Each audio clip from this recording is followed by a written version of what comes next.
Hello, hello, hello, and good day, adventurers! Today in the shop we have a little bit of a lore video, specifically about the Sorcerous Empire of Dorine. This is about a land that is essentially taken up stakes in a wilderness, a winter wilderness that is completely devoid of life except for some of the most harshest and cruelest creatures. And it's going to be one of my lore videos, so it's going to be a little bit of stats and a little bit of information here and there. And of course, if you guys want more, just go ahead and let me know in the comments. But without further ado, let's dive right in, shall we? Let's make big me disappear, little me appear, and let's bring up the document. Here we have the Sorcerous Empire of Dorine, 123,000 square miles with 40 people per square mile, ruled by Dorine. Language Dorese, founded by Valazar Dorine. The Sorcerous Empire of Dorine covers 123,000 square miles. Of this, 24% is arable land and 75% is wilderness. The Sorcerous Empire of Dorine has a total population of 4.9 million people.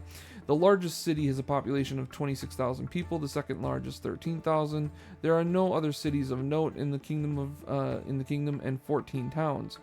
The remaining population lives in numerous small villages, isolated dwellings, etc. The Sorcerous Empire of Dorine has 98 active castles and 35 ruined. Of these, 79 castles and 27 ruined are in civilized lands, and 19 castles and 8 ruined are in wilderness, along borders, etc. Fraton, capital of Dorine, population of 26,617. This city of Fraton covers an area of approximately 438 acres with a total population of 26,000 people. The population is largely dwarf, with smaller numbers of humans, halflings, gnolls, frost giants, gnomes, other half-elves, and half-orcs. The city's gold piece limit is 100,000 gold. That is based off of my real money house rules. Anything, whether it be mundane or magical, having a price under that limit is most likely available for purchase. The total amount of available coinage, or the total value of any given item of equipment for sale at any given time, is 133,084,999 gold. That's based off of Pathfinder's default value rules, default price rules for their items.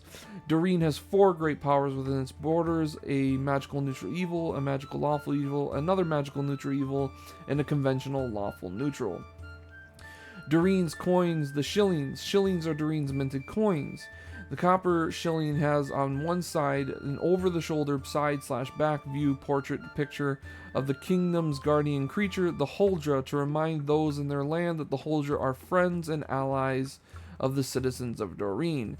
And on the other side is a picture of one of the great snowberry trees of Dorine. The snowberry trees are really cool, unique magical item trees that I made, where they are these trees that grow red berries on them that, when eaten, will warm the body to a comfortable temperature, keeping them warm from the cold, and also nourish them for a day. It's kind of like a good berry, but a little extra. The silver shilling has on one side a side view portrait, a picture of the first Empress and Sorceress Emlyn Tatti, who forged an alliance with the Huldra of the land, improving their survival odds in the harsh northern tundras, and on the other side is a landscape picture of the first castle of Dorine. The gold shilling on one side has a side view picture of the warg Elston, who gave his life defending the hero of Dorine and his armies from an onslaught by the Ariad forces during the Great War, though not all of his kind share in Elston's view of the Dorine people, and some still uphold his cause and protect Dorine's villages. And on the other side is the Dorine call to arms emblem of a shield with a hammer crossing an axe behind it. The platinum shilling on one side is a side view portrait of the hero of Dorine, and on the other side is the hero of Dorine's sword in the heartless cliff side, reminding those of power that even the greatest men can fall. Dorine's shillings are the second strongest coin in Sirithel. Its coin is worth 109% and are 52 a pound, just like the Hone cuts. Dorine's shillings are equal in raw value to the cuts, but are fewer minted, which makes them more valuable. Hone prides themselves on their weapons and tools, and due to their fine craftsmanship, they sell to all kingdoms in need of a long-lasting axe or hammer. But with these tools, they are also Sirithel's leading wood and ore sellers, and house several mines in the northern tundras, many yet to be found and dug up yet. The great powers of Dorine. The first one is a magical neutral evil, the Empress and her Arcane Society. Villain Codex, pages 6 to 17. are the great and mighty power within Dorine. She has proved her power on multiple occasions to solve problems within her land, and has her arcane society spread throughout the land to act as her extended hand of power. The second one is a magical lawful evil, the Bloodlord. Intercy NPC Codex page 23.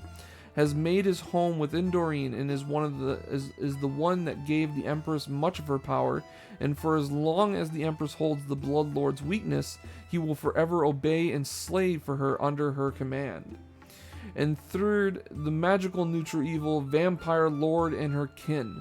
Monster Codex page 234 to 245 are one of the many secrets to how the people of Dorine have survived in such cold and hazardous lands. They are one of the many sources to which citizens go missing, and it took quite a bit of planning for the Empress to create and control such ancient, powerful creatures. Though these immortals frequently test their strength of their leash, the Empress makes sure to show the arrows of their ways and keep the leash tight. And finally, fourth, conventional lawful neutral, strong family forces are what keep Dorine together. Though there is so much evil in Dorine, it is held together by a strong force of family bonds. Dorine is built on the shoulders of large, close families that police themselves, sometimes even more than the actual guards and defense forces.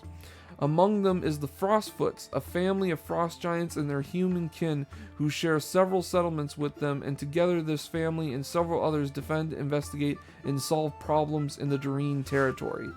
So just as a quick rundown of what we just read is that the Sorcerous Empire of Dorine is a harsh winter environment where family bonds is a huge deal that keeps the entire civilization together.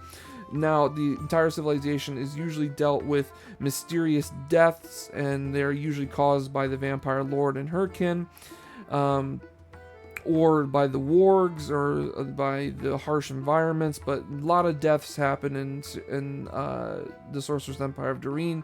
But what keeps them together and what keeps them sane is their strong family ties, as well as the strong magical powers of the Empress and her arcane society, which keeps the entire civilization protected as well.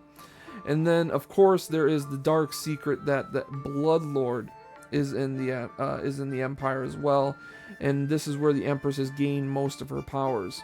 As a little rundown, a little background of it is that the Sorceress, the Empress herself of Dorine, is not only a very powerful being, and she's also one of the current saints. She's the Void Saint currently in the current modern time frame of the game. She is a very powerful being that has gained and kept her powers for years. Unbeknownst to her people, she has used her arcane society to find other beings of strong magical nature to transfer her soul into, to take a different body, and to continue to rule over the Empire of Dorine as a different sorcerer over and over and over again.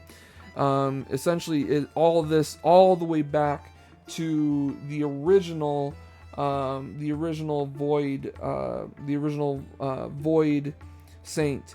And the Void Saint at the time was actually married to a very powerful wizard, and this powerful wizard actually took her powers for herself by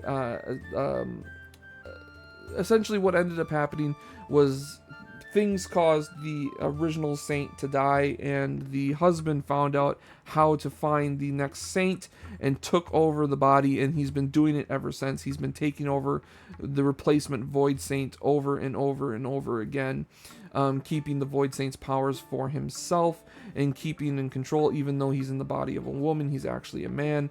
And he's been keeping these powers under his control for the entire time, and that's the reason why the Empress, the Sorcerous Empire of Dorine, is drowned in evilness, because it is controlled by an evil man who's convinced the entirety of his civilization, the entirety of his kingdom, that she is actually a strong and just woman, protecting her people and keeping her people safe.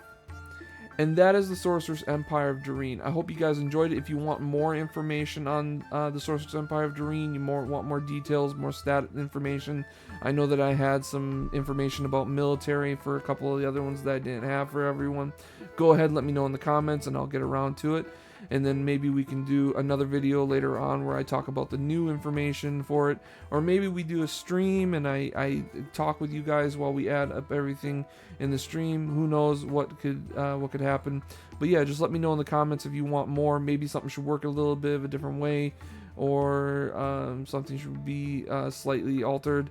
Go ahead, let me know that in the comments as well. I might not do it, but I might. I do like hearing other people's ideas. I really do. Otherwise, I hope you guys have been enjoying the videos.